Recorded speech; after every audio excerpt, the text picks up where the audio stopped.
আরে তুমি আমার মারতেছো কেন? আরে কি ব্যাপার, তুমি আমাকে কিছু বলছো না, শুধু শুধু কেন মারতেছো? দেখো সোহাগ, এবার কিন্তু বেশি বেশি হয়ে যাচ্ছে। তুমি আমার গালে আর একটাও থাপ্পড় দিবে না। এবার আমাকে বলো তোমার সমস্যাটা কি? ও কি হয়েছে জানতে চাস? তাহলে এবার শোন। হ্যালো মিম, কি বললে সোনা? দেখা করবা? আচ্ছা ঠিক আছে, তুমি পার্কে যাও, আমি একটু পরে আসতেছি।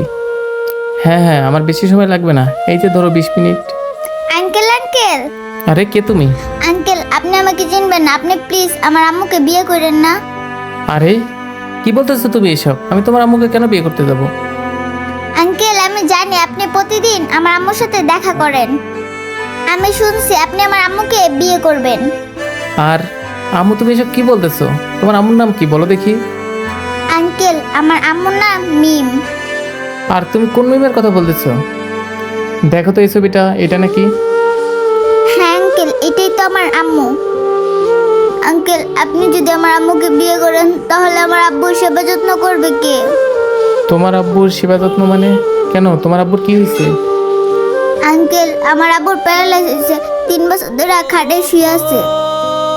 এখন যদি আপনি আমার আম্মুকে বিয়ে করেন তাহলে বলেন আমার আব্বুর সেবা যত্ন করবে কে?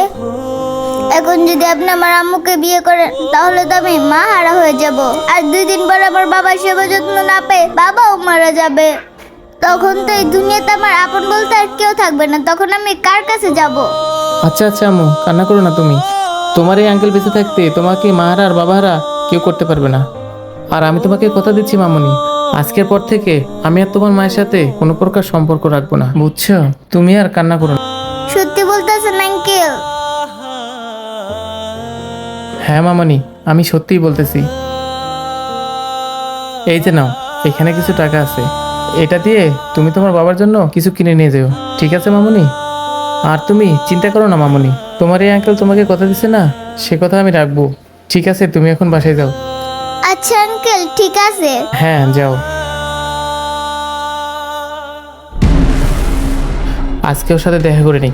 ও আমার সাথে এত বড় প্রতারণা করতে পারলো? আমি তো ওকে মন থেকেই ভালোবাসছিলাম, কিভাবে পারলো ও আমার সাথে এমনটা করতে? আজকে ও আসুক, আগে মজাটা দেখাইতেছি। এবার বুঝতে পারছস কি হয়েছে? তোর কি একটু লজ্জা করে না? ঘরে তুই স্বামী সন্তান রেখে আরেকটা ছেলের সাথে সম্পর্ক করিস? আরে আমি তো তোকে মন থেকে ভালোবাসছিলাম, তুই কি করে পারলি আমার সেই মনে তুই আঘাত করতে? আরে সোহাগ, এবার তুমি চুপ করো, তুমি অনেক কথা বলে ফেলছো। তুমি জানো একটা মেয়ের অনেক সকালাত থাকে, অনেক চাহিদা